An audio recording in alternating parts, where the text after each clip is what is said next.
अस्सलाम वालेकुम दोस्तों, हम लोग आज मार्केट के लिए निकले थे ईद के कुछ खरीदारी करने। तो हम ईद के लिए सेवई और फालूदा ले लिए और फिर सब्ज़ी मार्केट आ गए। ये है हमारे सब्ज़ी मार्केट। यहाँ पे हर संडे और ट्यूसडे को मार्केट लगता है।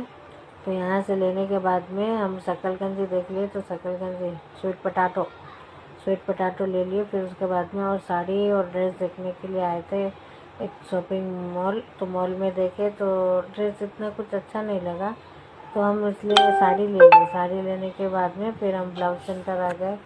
तो ब्लाउज सेंटर मैचिंग का साड़ी का ले लिए। फिर हम मार्केट से निकल रहे थे तो लेडीज़ कॉर्नर एक आ गया, तो वहाँ पे कुछ चूड़ी सेटिंग वाला ले लिए। चूड़ी लेने के बाद में ऐसे घर के रास्ते पे निकल गए। देखो दोस्तों, कितना तेज़ धूप है।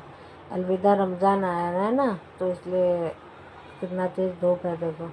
चलो guys, like and subscribe please my channel.